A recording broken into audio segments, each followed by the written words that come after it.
Hello guys, this is sigma institute of excellence and हम आज पढ़ने जा रहे हैं स्टैंडर्ड 8 एसएस और आपका जो इंटीग्रेटेड सोशल साइंस का बुक है, ठीक है ना। रत्ना सागर का बुक है ये, रत्ना सागर पब्लिकेशन है बोलते हैं उसको, ठीक है। क्या बोलते हैं बेटा? Publication. We have been trying to get real PDF of the Ratna Sagar, but up until now we have not been able to get the same. As soon as will get it we will make videos from the PDF.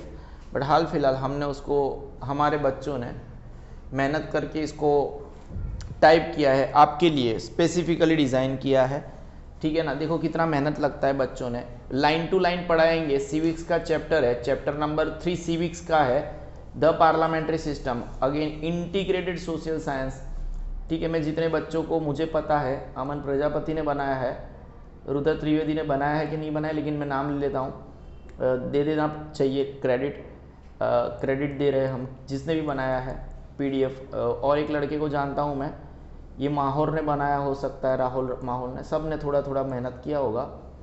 फिर एक Prince वडवाना है शायद, वो भी मेहनत कर रहा होगा.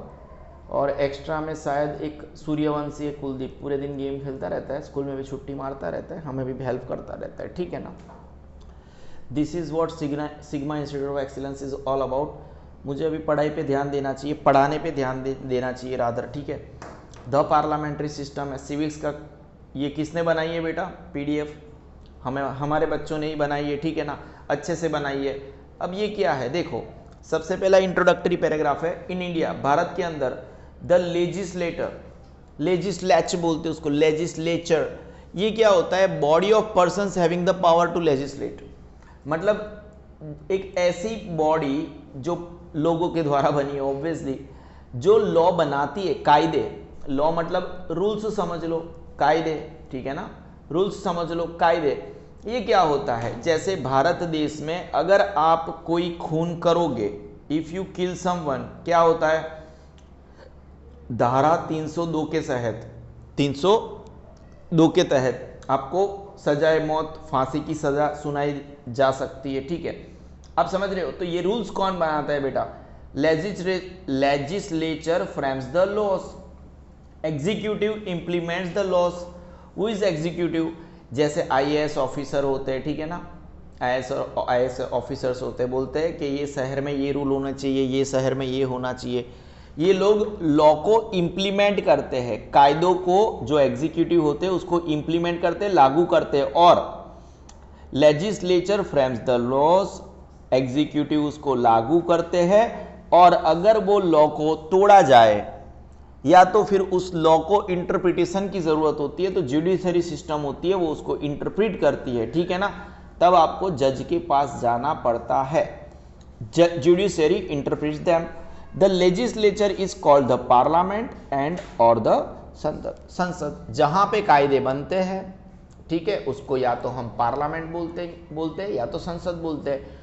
और एक बात मैं याद करा दूं, यहाँ पे हम जो पढ़ेंगे, क्योंकि ये ओल्ड बुक है, 2020 में बनाई गई बुक है, तो हम ओल्ड पार्लियामेंट बिल्डिंग के बारे में हमें इंफॉर्मेशन होगी. आज की तारीख में हमारे पास न्यू पार्लियामेंट बिल्डिंग है, ठीक है, और नई नई सीटें हैं, जो 2026 के बाद, अगर इस वीडियो को आप देख रहे हो 2026 पे, अभी तो 2024 चल रहा है, ठीक है ना, तब तक तो ये बुक भी शायद बदल जाएगी, तो हमारे पास नए नए नंबर्स आ जाएंगे. तो कृपया थोड़ा ध्यान दे, नॉलेज गेन करने में ध्यान दे. अभी हमारा पार्लियामेंट बिल्डिंग नवा हो गया है सेंट्रल विस्टा प्रोजेक्ट के तहत. हम ओल्ड बिल्डिंग में नहीं है अब, सेंट्रल विस्टा प्रोजेक्ट के तहत India have a new parliament, ठीक है. कोई ना, reasons for opting for the parliamentary system of government in India. अब भारत में हमने कुल मिला के ये पार्लियामेंट्री सिस्टम क्यों एक्सेप्ट किया है, ऑप्ट किया है, चूज किया है, ठीक है. तो we have certain reasons, at least 1 2 3 reasons we have. India chose the parliamentary system of government because of the following reasons. क्योंकि आपको ये पता होना चाहिए, भारत जो है वो एक ब्रिटिश कॉलोनी हुआ करता था. क्या हुआ करता था? ब्रिटिश कॉलोनी हुआ करता था. मतलब कुल मिला के आप तो बेटा अभी देखो आज़ादी के बाद हमारे ऑलमोस्ट कितने साल है, 77 ऑलमोस्ट ईयर्स होने आए, ठीक है।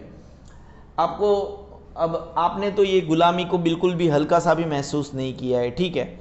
तो हम क्या बोलते हैं कि हमने इसको महसूस किया है, गुलामी को हमने महसूस किया है कि क्योंकि हम 80s के बच्चे हैं, तो हमारे टाइम पे ये आज़ादी वाले पिक्चर्स भी बहुत आते थे, शहीद भगत सिंह, ठीक है। तो भारत एक ब्रिटिश कॉलोनी, इवन हमारा जो सिस्टम है, जुडिशरी सिस्टम है, ठीक है, उसमें जो ब्लैक कोट है, काला कोट है, फिर जज जिस प्रकार के कपड़े पहन के बैठता है, जुडिशरी सिस्टम है, ठीक है, ये सब हमें, हमारे जो पुलिस है, पुलिस के जो कपड़े हैं, ठीक है, ये सब ब्रिटिशर्स ने दिए हैं हमें। तो being a British colony, India was influenced by British parliamentary system of governance. हम अब गुलाम नहीं है, लेकिन हमारे दिमाग से अभी भी गुलामी नहीं गई है, समझ रहे हो। भारत एक ब्रिटिश कॉलोनी था, ठीक है, इसकी वजह से Bharat British parliamentary system of governance से बड़ा मतलब प्रभावित था। क्या था? प्रभावित था। क्या बात है। जैसे हम नहीं, हमारा पड़ोसी एक्टिवा लेता है तो हम भी एक्टिवा लेते हैं, आप समझ रहे हो, क्योंकि हम पड़ोसी की एक्टिवा लेने की स्टाइल से प्रभावित हो गए, ठीक है, कोई डाउट नहीं होना चाहिए। दूसरा वाला point, to give equal represent to the multiple religious and linguistic groups so that they could elect their representatives. देखो, दूसरे वाले पॉइंट पे ऐसा बोला गया है, हम इक्वल रिप्रेजेंटेशन देना चाहते हैं। What is the meaning of equal representation? Representation समझा दूं, जैसे आपके क्लास में 4 लड़के हैं और 8 लड़कियां हैं, ठीक है, तो ये ऊपर है, ये बॉयज है और ये गर्ल्स है। अब देखो, अगर हर 4 के ऊपर हमें एक का रिप्रेजेंटेशन देना है क्लास मॉनिटर का, तो एक बॉय क्लास मॉनिटर बनना चाहिए और 2 गर्ल्स क्लास मॉनिटर बननी चाहिए, रिप्रेजेंटेशन के हिसाब से, उनके नंबर्स के हिसाब से। तो ये जो बॉय है वो 4 लड़कों को रिप्रेजेंट कर रही है और ये जो 2 गर्ल है वो 8 गर्ल्स को रिप्रेजेंट कर रही है, ठीक है। आप समझ रहे हो इक्वल रिप्रेजेंटेशन मतलब क्या? और ये मल्टीपल धर्म, अब ये लड़कियां और लड़के ना समझ के इसको अलग अलग धर्म समझ लो और लिंग्विस्टिक ग्रुप समझ लो। Sir, what is the meaning of linguistic group? Linguistic group उस चिड़िया का नाम है, मतलब लोग अलग अलग भाषाएं बोलते तो उनको भी अलग अलग तरीके से रिप्रेजेंटेशन मिल जाए। मैंने आपको रिप्रेजेंटेशन समझा दिया, ठीक है बच्चों। To give equal represent to the multiple religious and linguistic groups so that they could elect their representatives. आगे बढ़ते हैं बेटा। The executive being responsible to the parliament reduces the chance of. देखो, जैसे जर्मनी की बात करें, जर्मनी में डिक्टेटरशिप थी, जो राजा था वो जो बोले वही हो जाता है। अब देखो, ये जो एग्जीक्यूटिव है, जैसे कोई आईएएस ऑफिसर है, ठीक है, एग्जीक्यूटिव है बेटा, आईएएस ऑफिसर है, ये क्या है, अगर ये कुछ गलत डिसीजन लेता है तो इसको पार्लियामेंट को आंसर देना पड़ता है, और अगर ऐसा कर रहा है, कुछ गलत कर रहा है, तो डिक्टेटरशिप की संभावना बहुत कम है। डिक्टेटरशिप मतलब क्या? देखो, अगर मैं राजा हूं, आपको ये मैं बता दूं डिक्टेटरशिप क्या है। अगर मैं राजा हूं, भारत का राजा हूं, ठीक है, या तो कोई शहर मेरे अंडर में है, मैंने आप लोगों को सबको बोला कि संडे के दिन, कौन से दिन? संडे के दिन सबको ब्लैक कपड़े पहनने हैं। भाई कोई क्यों मेरा कहा मानेगा? और अगर मैं ऐसा बोल रहा हूं, मैं राजा हूं, ठीक है, हाँ मैं राजा हूं, चलो मान लो, और अगर कोई ब्लैक कपड़े नहीं पहन रहा है तो मैं उसको मार डाल रहा हूं, तो ये तो डिक्टेटरशिप हुई ना बेटा, ये डिक्टेटरशिप हुई, समझ रहे हो। सो द एग्जीक्यूटिव, मतलब एग्जीक्यूटिव के बारे में हमने पहले देखा, जो कायदों को अमल करवाते हैं। तो एग्जीक्यूटिव जो होते हैं वो, उन्हें अगर कुछ गलती हो रही है तो उनको पार्लियामेंट को आंसर देना है। तो अगर ऐसा है तो डिक्टेटरशिप के चांसेस बहुत कम है। कोई एग्जीक्यूटिव क्यों ऐसा बोलेगा कि आपको ऐसा ही करना है? तो भारत ने एक parliamentary system of government choose किया है because of the following reason, क्योंकि हम ब्रिटिश कॉलोनी थे, India was influenced by the British parliamentary system of governance to give equal representation to the multiple religious and linguistic groups so that they could elect their representatives, ठीक है। More than that, the executive being responsible to the parliament reduces the chances of dictatorship। मैं आपको बता दूं, ये आपकी जो integrated book है, इंटीग्रेटेड सोशल साइंस की बुक है, उसका 220 नंबर का पेज पे है हम, और आपको लाइन टू लाइन पढ़ा रहे हैं। हम क्या पढ़ा रहे हैं? लाइन टू लाइन पढ़ा रहे हैं, और ये पर्टिकुलर पॉइंट है वो किसी पर्टिकुलर क्वेश्चन का आंसर भी है, मैं आपको बता देता हूं बेटा, है ना। हम पार्लियामेंट के बारे में, और ये जो आपकी बुक में 220 नंबर की बुक के ऊपर जो पार्लियामेंट का फोटो है वो हमारी ओल्ड पार्लियामेंट हाउस है, फोटो में लिखा गया है बेटा, ओल्ड पार्लियामेंट हाउस, ठीक है ना। कब अपडेट कर दिया गया पता भी नहीं चलता, क्या बात है, ओल्ड वर्ड ऐड कर दिया गया बेटा, ठीक है ना, समझ रहे हो ना, बुक वाले होशियार है बेटा। पार्लियामेंट, ठीक है, the Indian parliament consist of the president and 2 houses of the parliament, ठीक है, मतलब क्या, हमारी पार्लियामेंट के 3 हिस्से, प्रेसिडेंट, ठीक है, इनके अंडर में आता है राज्यसभा, ठीक है, और इसके नीचे आता है लोकसभा, ठीक है। अब ये जो लोकसभा है उसके अंदर 543 मेंबर्स है, ठीक है, ऑलमोस्ट 550, उसके बारे में बाद में बात करेंगे, ठीक है ना, और 552 भी बोल सकते हैं, बट हाल फिलहाल हम उस लेवल पे नहीं जाते हैं, ठीक है ना, ठीक है। राज्यसभा में 250 मेंबर है, आगे आएंगे, डोंट वरी, ठीक है ना। लेकिन कोई भी लोकसभा, मतलब जब अभी जैसे जो प्राइम मिनिस्टर है वो लोकसभा के चुनाव से चुना जाता है, अभी जो हमारे देश में चुनाव खत्म हुए हैं, ठीक है ना, जो जनरल इलेक्शन बोलते हैं उसको हम क्या बोलते हैं, जनरल इलेक्शन, सामान्य चुनाव बोलते हैं, ठीक है ना, समझ रहे हो। और ये जो लोकसभा है उसका दूसरा नाम है लोअर हाउस, कौन सा हाउस बेटा, लोअर हाउस। राज्यसभा है उसका दूसरा नाम है अपर हाउस, ठीक है। हमारे देश में, एक बार समझा रहा हूं, समझ लेना, हमारे देश में कोई भी लॉ पसार हो रहा है, अगर हमें कोई भी लॉ बनाना है, हमें अगर कोई कायदा बनाना है, तो सबसे पहले या तो यहाँ पे पेश होगा या यहाँ पे पेश होगा कि हम ये कायदा लेना चाहते हैं, और अगर यहाँ पे पेश हुआ, पहले अगर यहाँ से पास हुआ तो उसको यहाँ से भी पास होना पड़ेगा, फिर प्रेसिडेंट के पास जाएगा साइन के लिए, वैसे वर्षा। अगर वो सबसे पहले यहाँ पे पेश हुआ और यहाँ से पास हुआ, फिर वो यहाँ पे हाजिर होगा, फिर यहाँ पे पास होगा, फिर आखिरकार उसको प्रेसिडेंट के पास साइन के लिए जाना पड़ेगा, ठीक है।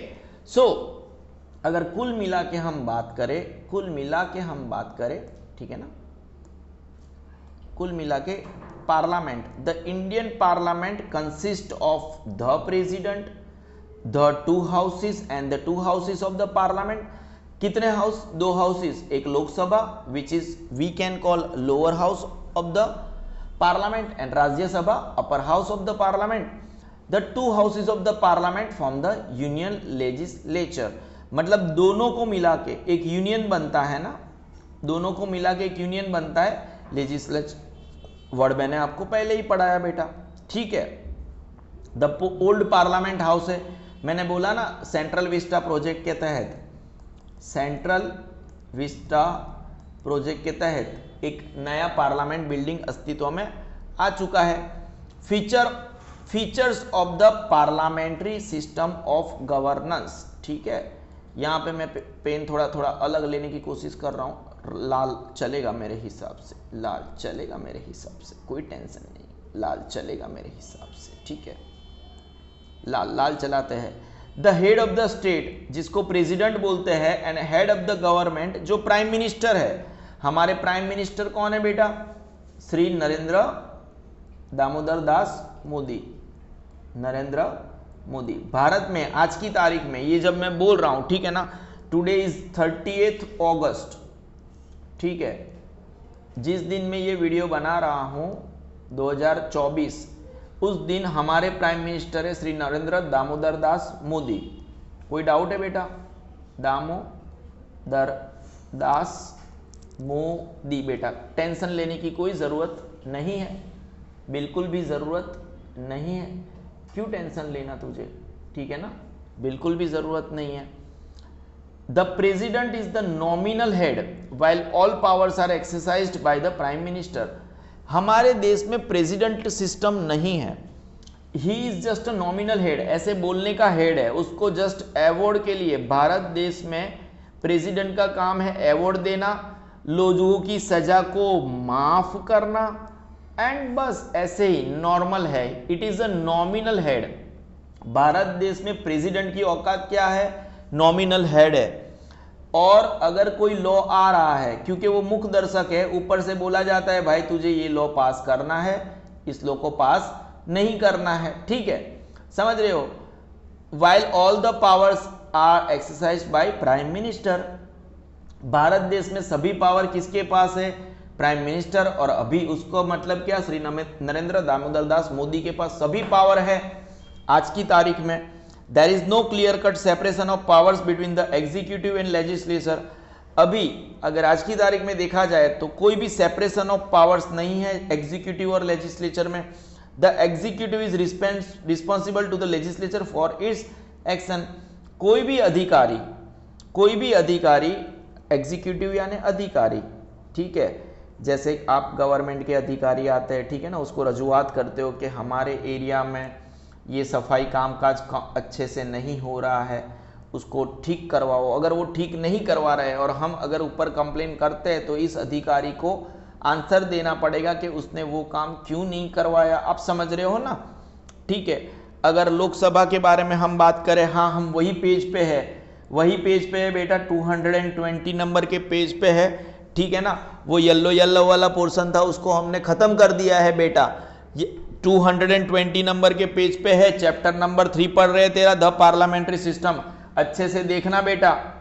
The Lok Sabha is called the house of the people, जिसको मैंने बोला ये लोअर हाउस है, ठीक है, अभी तक आपकी बुक में इसको लोअर हाउस नहीं बोला गया है, ठीक है ना, आपकी बुक में इसको हाउस ऑफ द पीपल बोला गया। हाउस ऑफ द पीपल क्यों बोलते हैं बेटा इसको, क्योंकि यहाँ पे जो भी रिप्रेजेंटेटिव आते हैं, नीचे लिख रहा हूं देख दो, थोड़ा ध्यान से ध्यान दे, रिप्रेजेंटेटिव, यहाँ पे जो रिप्रेजेंटेटिव चुनकर आते हैं उनको चूज कौन करता है, पब्लिक देती है बेटा, पब्लिक, और वहां पे जो बैठता है वो भी कौन होती है बेटा, पब्लिक। कोई भी चुनाव लड़ सकता है, कोई भी चुनाव जीत कर आ सकता है, इसीलिए तो ये हाउस ऑफ द पीपल है, ठीक है।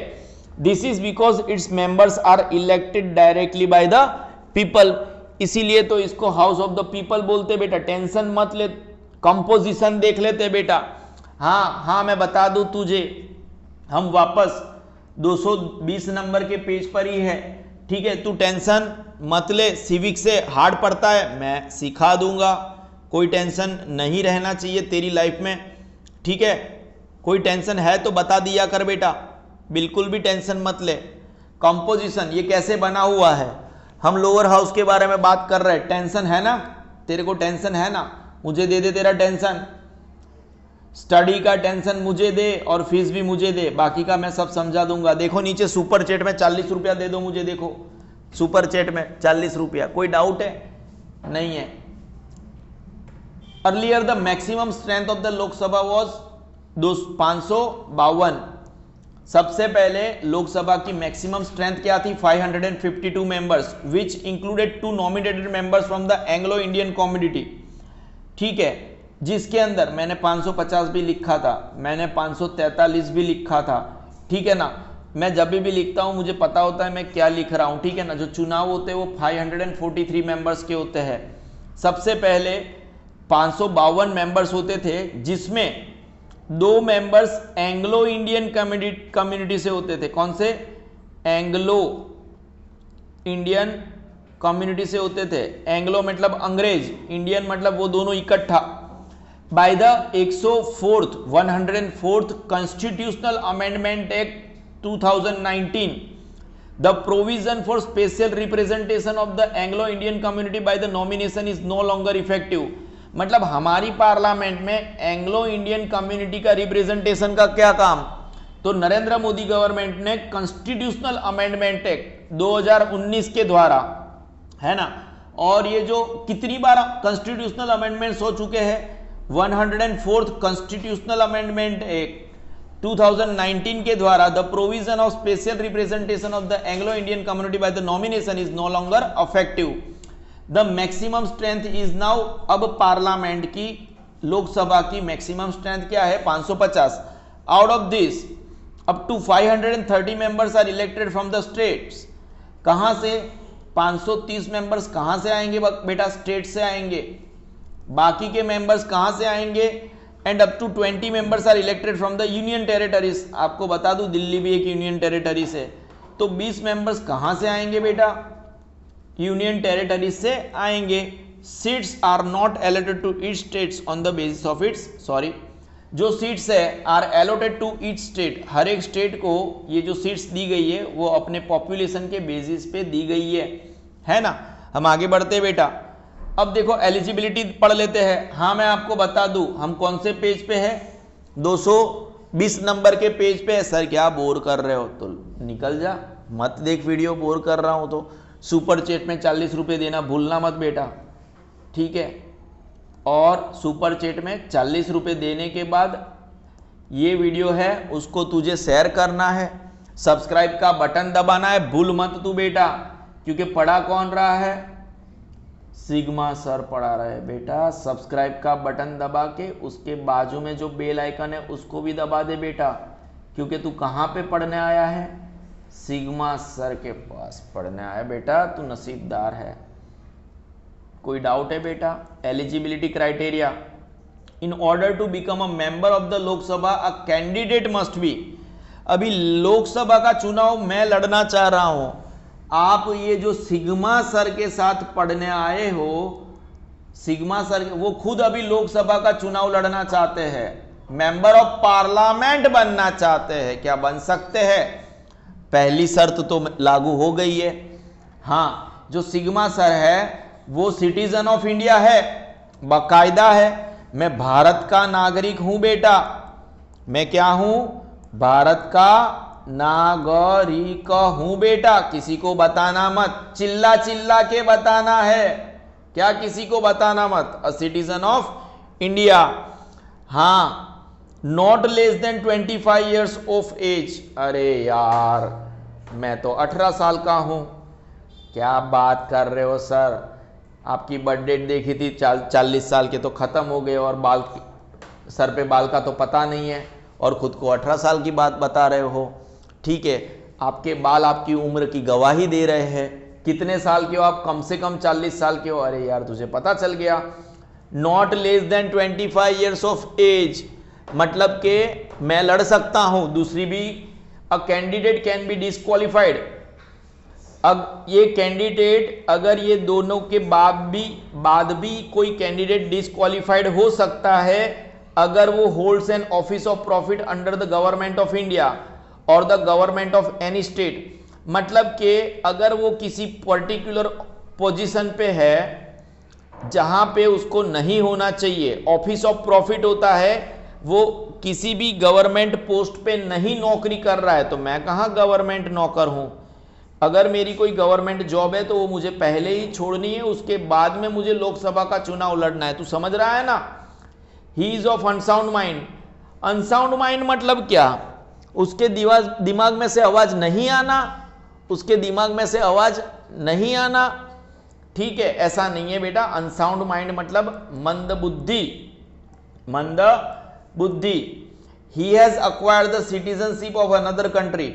अगर मेरे पास, जैसे हमारा अक्षय कुमार है, ठीक है, उसके पास कनाडा का सिटीजनशिप था विच ही हैज गिवन अप, उसका मतलब क्या? Akshay Kumar citizen of India नहीं है, वो चुनाव नहीं लड़ सकता। तुमको पता चल गया ना बेटा टर्म कितने साल की होगी। और मैं तुझे ये बता दूं, यहां से हम पेज बदल चुके हैं। हम तेरी बुक का 221 के नंबर के पेज पे आ चुके हैं। चला जा, पेज बदल के चला जा, 221 नंबर के पेज पे पहुंच जा, क्योंकि तुझे पढ़ा कौन रहा है? सिग्मा सर पढ़ा रहे बेटा, नसीबदार है तू। सुपर चैट में 40 रुपए देना मत भूलना बेटा, भीख नहीं मांग रहा हूं, पढ़ा रहा हूं, फीस मांग रहा हूं, ठीक है? कोई डाउट नहीं है बेटा। The members of the Lok Sabha are elected for a term of 5 years. 5 साल के लिए चुने जाते हैं। कितने साल के लिए चुने जाते हैं बेटा? 5 साल के लिए चुने जाते हैं।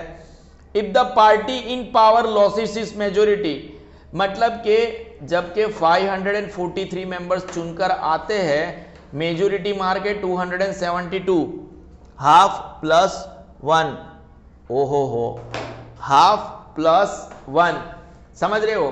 तो इसमें क्या हो जाता है, अगर इससे किसी भी पर्टिकुलर, जैसे अभी बीजेपी पार्टी है, नरेंद्र मोदी सत्ता में है, इससे अगर कम जाता है 271, तो बीजेपी को गवर्नमेंट छोड़ देनी पड़ेगी, नरेंद्र मोदी को रिजाइन करना पड़ेगा।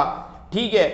If party in power losses is majority, the president can dissolve the Lok Sabha before it's term is over. On the other hand, in case of an emergency, the term of the Lok Sabha can be extended for 1 year.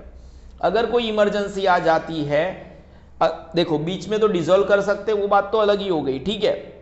अगर कोई emergency है, मतलब के term and हो गई, और उसके बाद भी अगर इंडिया का किसी के साथ वॉर हो रहा है और कोई इमरजेंसी है, ठीक है ना, तो इस वक्त के दौरान आप 1 साल और बढ़ा सकते हैं। और मैं आपको बता दूं, प्रोसीजर फॉर इलेक्शन है वो तो हम कर ही लेंगे, पढ़ ही लेंगे, लेकिन हम कौन से नंबर के पेज पे है बेटा? 221 नंबर के पेज पे है ना? कोई डाउट है बेटा? मत बताना किसी को, मुझे कोई टेंशन है, कोई टेंशन नहीं है बेटा। ठीक है, चल हम आगे बढ़ते हैं। 221 नंबर के पेज पे पढ़ रहे हैं ना? कोई डाउट है? प्रोसीजर फॉर री इलेक्शन नहीं लिखा है, इलेक्शन लिखा है। ठीक है। Members of the Lok Sabha are elected through the general election. क्या मैंने नहीं बोला था लोकसभा के लिए जनरल इलेक्शन होता है? बोला था कि नहीं बोला था? अब भी खत्म हुए हैं, जिसको सामान्य चुनाव बोलते हैं। क्या बोलते हैं? सामान्य चुनाव बोलते हैं। देखो मैं यूनिक क्यों हूं, हम इंग्लिश मीडियम में पढ़ते हैं, हिंदी में बोलते हैं और गुजराती में लिखते हैं। ठीक है, तीनों लैंग्वेज। अभी बोलो तो उर्दू भी चालू करूं, बंगाली भी चालू करूं। मुझे 27 भाषाओं की जानकारी है, हम 27 भाषा बोल सकते हैं, है ना? Members of the Lok Sabha are elected through the general elections. Elections take place every 5 years, already mentioned. For the purpose of the elections, the country is divided into constituency. ये क्या constituencies, ये क्या होता है? ठीक है, जैसे कि 543 सीट्स है, इसको constituency बोल दो। ठीक है ना? मतलब उसको मेंबर ऑफ पार्लियामेंट जहां से लड़ना चाहता है। ठीक है, जैसे वाराणसी है। ठीक है, क्या है बेटा? वाराणसी है, वाराणसी है। ये वाराणसी नरेंद्र मोदी की कंस्टिट्यूएंसी है, क्योंकि वो वहां से चुनाव लड़ते हैं, वो वहां से मेंबर ऑफ पार्लियामेंट है। ठीक है, मेंबर ऑफ पार्लियामेंट है। तो आपको पता चला, for the purpose of elections the country is divided into constituency. कितनी कंस्टिट्यूएंसी में डिवाइड होता है? 543। Constituency is a geographical area represented by a member of parliament. Geographical area मतलब इसको ऐसे कोई पर्टिकुलर लैंड होना चाहिए कि भाई इस एरिया की बात कर रहे हैं हम, जैसे हमने बोला ना वाराणसी की बात कर रहे हैं। Only 1 person is elected from each constituency. Varanasi से कौन जीत के आया? Narendra Modi. All citizens above 18 years have the right to vote. लेकिन हाँ, उनके पास अपना वोटिंग कार्ड होना जरूरी है। ठीक है, क्या होना जरूरी है? वोटिंग कार्ड होना जरूरी है।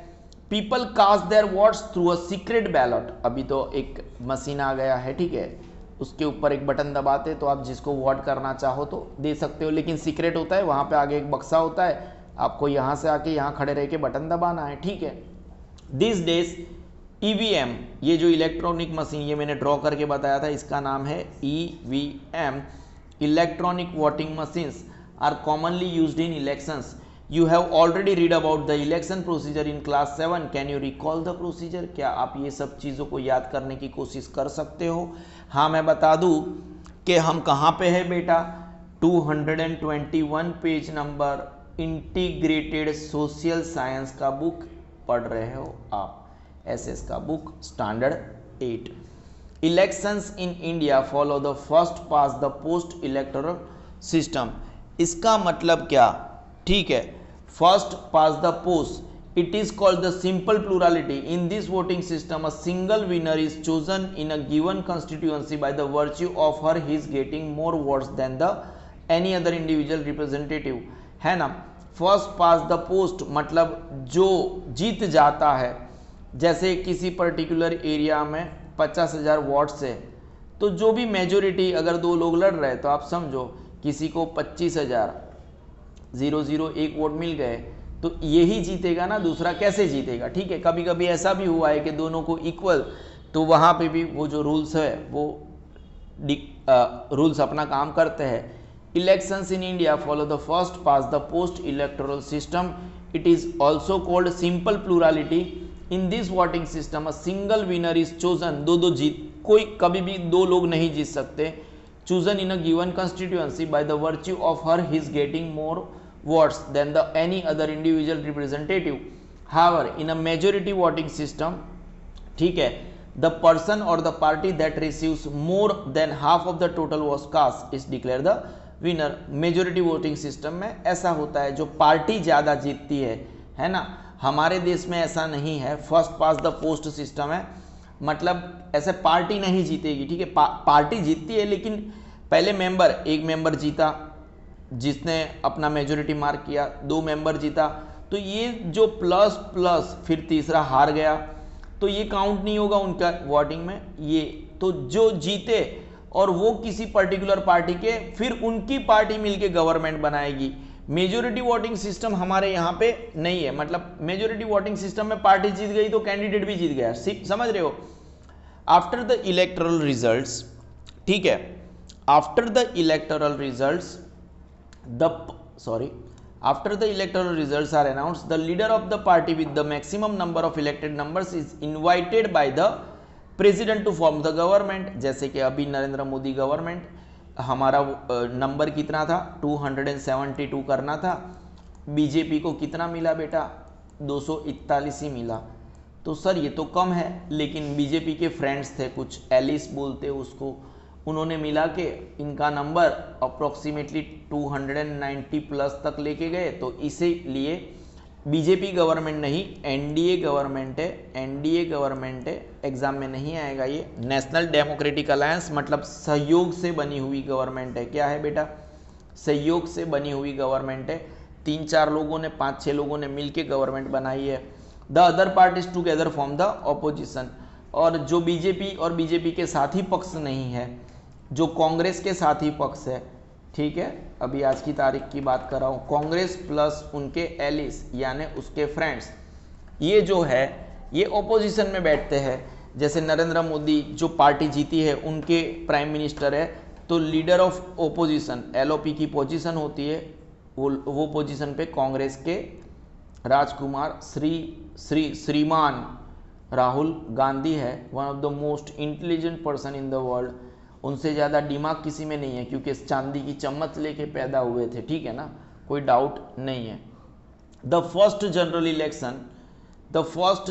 Election under the new constitution was held in the year, हमारा जो नया कॉन्स्टिट्यूशन आया 1950 में, 51-52 में हुए थे। The first elected parliament came into being in April 1952, सबसे पहली बार अप्रैल 1952 में हमारी पहली गवर्नमेंट अफेक्ट में आई।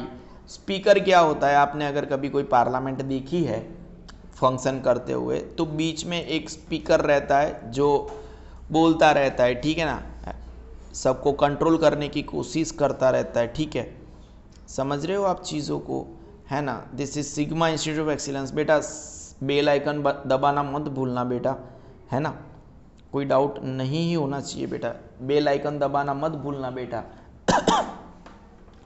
मैं थोड़ा पानी पी लूं बेटा, मुझे उधरस आ रही है बेटा, सब्सक्राइब भी करवा देना बेटा।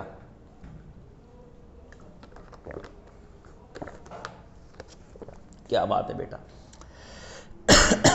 ये देखो अभी किसी ने 40 रुपया पे किया है हमें, अच्छी बात है, समझ रहे हो, कोई डाउट नहीं है।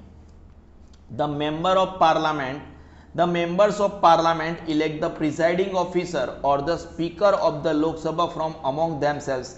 ये क्या लिखा है, देखो हमने क्या बोला, लोकसभा के लिए जो जनरल इलेक्शंस होंगे, लोकसभा के लिए जनरल इलेक्शन होंगे, उसमें 543 मेंबर्स चुनकर आएंगे। इनमें से एक को ये लोग स्पीकर बनाएंगे, इनमें से एक को क्या बनाएंगे, स्पीकर बनाएंगे of the Lok Sabha from among themselves. The speaker is chosen from the ruling party. Obviously जो रूलिंग पार्टी है, अभी आज की तारीख में जो स्पीकर है वो बीजेपी का है, क्योंकि बीजेपी का रूल है। ही और सी, स्पीकर ही भी हो सकता है, सी भी हो सकता है। He is expected to act in an impartial manner, मतलब ऐसा नहीं, देखो यहाँ पे क्या होता है, सब बैठे हैं, ठीक है, सामने, जैसे कहीं पे भी मीटिंग होती है, समझो मैं आपको बताता हूँ, तो बीजेपी के लोग भी बैठे हैं, सत्ताधारी पक्ष के लोग भी बैठे, कांग्रेस के लोग भी बैठे, ठीक है, जहाँ पे भी, जैसे आपकी सोसाइटी में मीटिंग होती होगी, सोसाइटी मीटिंग, तो वहाँ पे भी नहीं, जो सत्ता में, गवर्नमेंट में चेयरमैन है वो भी बैठा है, उनका विरोधी भी बैठा है, तो जो स्पीकर है, बीच में बैठा हुआ स्पीकर है, जो उनको इम्पार्शियल रहना है, पार्शियल नहीं रहना है, दोनों की बात सुननी है। He is expected to act in an impartial manner, उसको सबको सुनना है। The speaker supervises the proceedings, जो स्पीकर होगा वो प्रोसीडिंग्स जो भी हो रहा है उसको सुपरवाइज करेगा। And maintains order in the house, मतलब बवाल ना हो जाए, लोग बहुत धमाल करते हैं यहाँ पे। जी वी मालवांकर, जी वी मावलांकर, मावलांकर, ठीक है ना, मवालंकर ऐसा भी बोल दो। जी वी वो गलती से मैं मालवांकर बोला था, ये कर मतलब मराठी होंगे। Mavalankar was the first speaker of the Lok Sabha, मतलब ये जो अप्रैल 1952 में जो फर्स्ट इलेक्टेड गवर्नमेंट आई थी नए रूल के हिसाब से, उसके सबसे पहले स्पीकर कौन थे? Mavalankar, G V Mavalankar. Find out the name of the present Lok Sabha speaker, मतलब नहीं है, एग्जाम में नहीं आएगा, ठीक है, आपको बता दूं ये एक हाउस है और स्पीकर हमारे यहाँ पे बैठते हैं, यहाँ पे ये जो सीट है, यहाँ पे ये जो मैं थोड़ा डार्क कर दूं, यहाँ पे बता रहा हूँ, यहाँ पे prime minister of the Indian prime minister इस सीट के ऊपर बैठेंगे, फिर यहाँ पे उनकी जो मेजर जैसे होम मिनिस्टर यहाँ पे बैठेंगे, फाइनेंस मिनिस्टर, ये पूरा सत्तारूढ़ पक्ष यहाँ पे होता है, पूरा बीजेपी अभी हाल की तारीख में। फिर यहाँ पे ये वाला एरिया, ये जो है ना, ये सब ओपोजिशन बैठते हैं, ओल्ड पार्लियामेंट बिल्डिंग है, ठीक है, यहाँ पे स्पीकर बैठ के बोलेंगे। और ये जो बीच का एरिया है वहाँ पे कौन बैठेंगे सर? ये जो बीच वाला एरिया है यहाँ पे कौन बैठेंगे? सब रिकॉर्डिंग होता रहता है, ठीक है ना, ये जो पूरा प्रोसीडिंग, यहाँ पे कोई प्राइम मिनिस्टर बोल रहे तो उनका भी रिकॉर्डिंग कर रहे हैं, ये लोग सब ध्यान रख रहे हैं, ठीक है ना, कोई डाउट है बेटा? This is a picture of the old Lok Sabha, the Lok Sabha is the called the lower house, ठीक है। मैं आपको बता दूं बेटा, मैं आपको ये बता दूं, ठीक है ना, कि हम कौन से पेज पे आ चुके हैं बेटा? हम आ चुके हैं 222 नंबर के पेज पे आ चुके हैं बेटा, ठीक है ना। कौन से पेज पे आ चुके हैं बेटा? 222 नंबर के पेज पे आ चुके हैं, कोई टेंशन लेने की जरूरत नहीं है, बिल्कुल बिल्कुल भी। ये जो जीवी आपके 222 नंबर के पेज पे G V Mavalankar, the first speaker of the Lok Sabha, उनका फोटो भी है, बढ़िया फोटो दिया गया है बेटा, ऐसे उनको नमस्कार कर लेना, बुरा ना लगे उनको, ठीक है। Rajya Sabha the council of states और the Rajya Sabha is the upper house of the parliament. Composition बोला गया है बेटा, कंपोजिशन, हाँ तू सही जान रहा है बेटा, तू सही जा रहा है। There can be a maximum of, Rajya Sabha का कंपोजिशन जो हमने पहले बोला था, तू 222 नंबर के पेज पे आ चुका है ना। ताली बजा दे बेटा 3 बार, किसी को बताना मत ताली बजा के, और आजू बाजू में मम्मी पापा बैठे हो तो चिल्लाना मत, वो भी पूछेंगे क्यों ताली मार रहा है, टेंशन मत ले, मैं तेरे साथ हूं। There can be maximum of 250 members in the Rajya Sabha, Rajya Sabha में मैक्सिमम कितने मेंबर हो सकते बेटा? 250, out of which 238 members represent the states and the union territories, उसमें से 238 मेंबर्स स्टेट को रिप्रेजेंट करते हैं और यूनियन टेरिटरीज को रिप्रेजेंट करते हैं। बाकी का क्या बेटा? Members of the state legislative assemblies elect the members, ये हाउस ऑफ द पीपल नहीं है, हमारे जैसे सामान्य लोग इनको चुनाव नहीं करते हैं। जो आप, जैसे आप जिस भी स्टेट में रहते हो, ठीक है ना, उसकी लेजिस्लेटिव असेंबली होती है, स्टेट चुनाव होते हैं, मतलब जो, ठीक है ना, उसके जो मेंबर्स होते हैं, आप चुन के नहीं आते हो, जैसे स्टेट में राजस्थान में चुनाव हुए, गुजरात में चुनाव हुए, असेंबली चुनाव होते हैं ना, असेंबली, ठीक है, असेंबली चुनाव होते हैं। तो असेंबली चुनाव जो होते हैं विधानसभा के चुनाव होते हैं, ठीक है ना, वहाँ पे विधान परिषद जो मेंबर्स उनके चुन के आते हैं बराबर है। तो वो लोग क्या करेंगे, ठीक है, वो लोग यहाँ पे वोटिंग करेंगे। राज्यसभा मेंबर के लिए वोटिंग कौन करेंगे? वो जो ऑलरेडी जो विधानसभा के मेंबर है ना, ठीक है, ये असेंबली, ठीक है, विधानसभा के जो मेंबर्स है, ठीक है ना, चुनाव होते हैं ना, ठीक है ना, वो करेंगे, ठीक है बेटा। State of legislative assemblies, members of the state legislative assemblies elect members of the Rajya Sabha. The vice president is the presiding officer और चेयरमैन ऑफ द राज्यसभा। हमारे देश का जो वाइस प्रेसिडेंट है वो एक प्रिसाइडिंग ऑफिसर है या तो चेयरमैन है राज्यसभा का। एलिजिबिलिटी पढ़ लेते बेटा। जैसी एलिजिबिलिटी हमने पढ़ी थी, जो एलिजिबिलिटी हमने पढ़ी थी, ठीक है ना, हमने क्या एलिजिबिलिटी क्राइटेरिया पढ़ा था? जो एलिजिबिलिटी क्राइटेरिया हमने पढ़ा था लोकसभा के लिए, in order to become a member of the Rajya Sabha candidate must be citizen of India. Candidate को भारत का सिटीजन होना हद से ज़्यादा जरूरी है। वो 30 साल से कम की उम्र का नहीं होना चाहिए। लोकसभा के लिए 25 साल मिनिमम एलिजिबिलिटी थी। A candidate can be disqualified अगर वो ही holds any office of profit under the government of India और the government of any state. Already same to same था, लोकसभा में सेम था। अनसाउंड माइंड, सिर्फ यहाँ पे एक चेंजेस है। अनसाउंड माइंड यानी मंद बुद्धि। कैसा बुद्धि बेटा? मंद बुद्धि, ठीक है, समझ रहे हो। He has acquired the citizenship. Akshay Kumar. हम आगे बढ़े। टर्म कितना होगा बेटा? इसका टर्म थोड़ा अलग है, इसका टर्म 6 साल का है बेटा। The members of the Rajya Sabha are elected for a term of 6 year. और इसको परमानेंट बॉडी बोलते हैं, परमानेंट हाउस। ये कभी सर 6 साल का है फिर भी परमानेंट हाउस कैसे बोलते हो? ये परमानेंट हाउस है बेटा। ऐसा क्यों?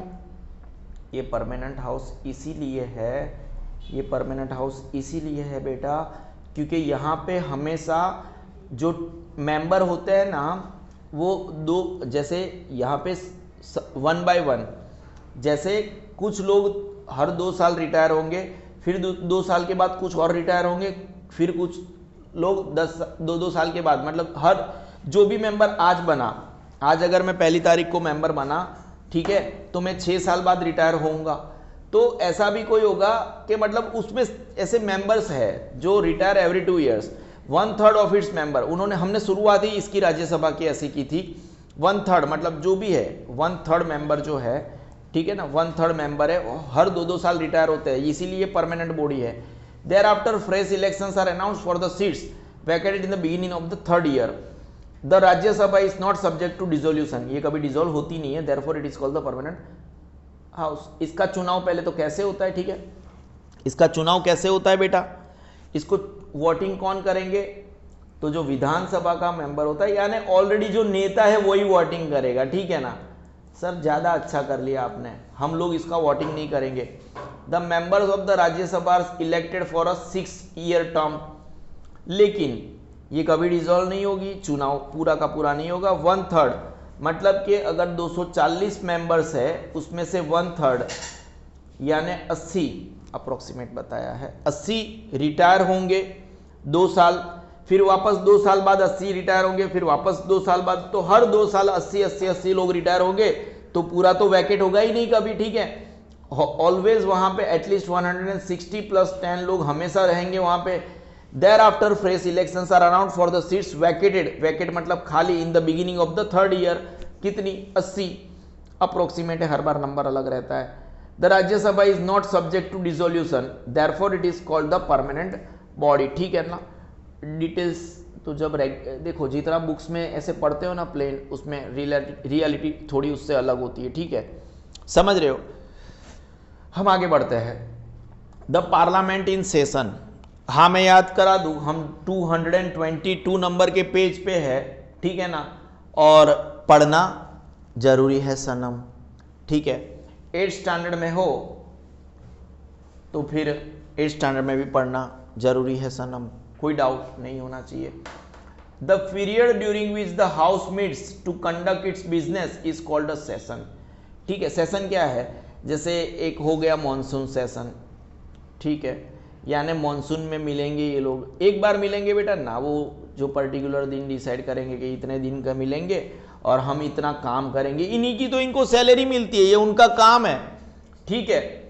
House meets to conduct its business is called a session. फिर भी इसमें भी ये लोग जाते नहीं है और फिर भी पूरा सैलरी मिलता है, नहीं मिलना चाहिए, समझ रहे हो।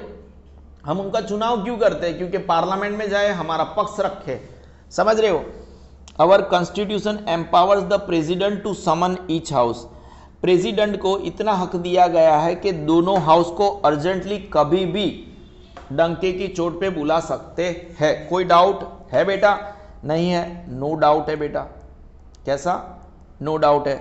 The parliament according to our constitution must meet at least twice a year. Constitution के हिसाब से पार्लियामेंट को एटलीस्ट 2 बार मिलना चाहिए। There should not be a gap of more than 6 months between 2 session.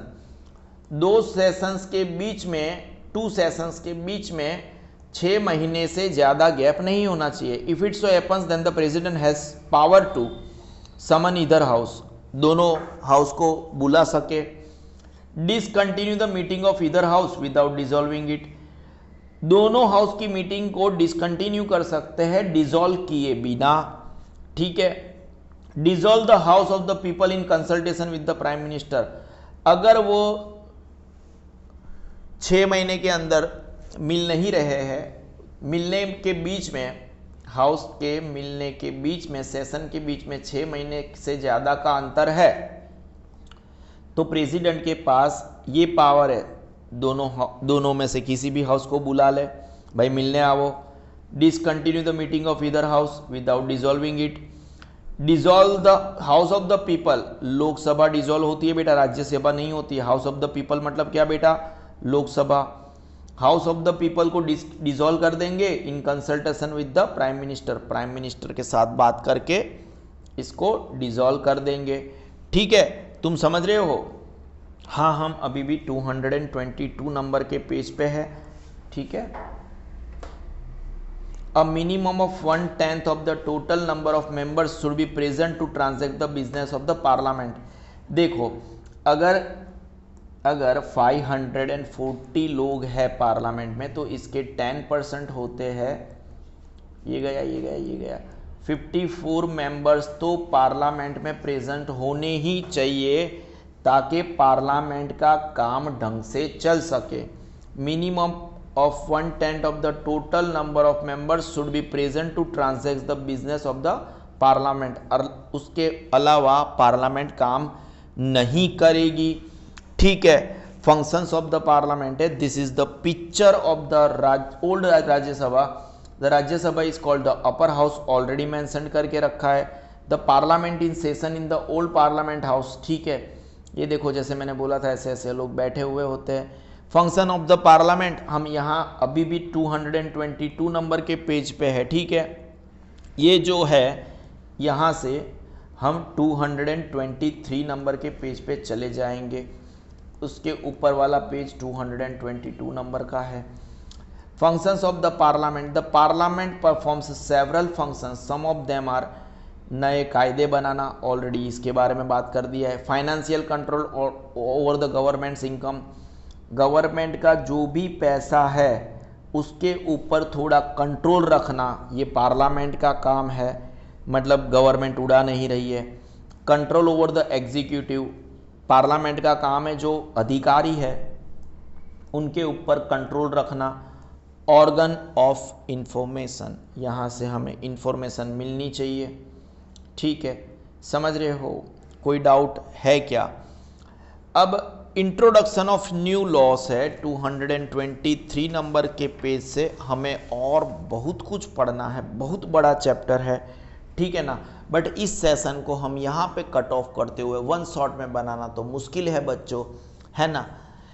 बहुत है ऐसे, फिर सर पे चढ़ता है, दिमाग में बुखार आ जाएगा। इससे ज़्यादा पढ़ना आपकी और मेरी दोनों की सेहत के लिए थोड़ा मुश्किल है।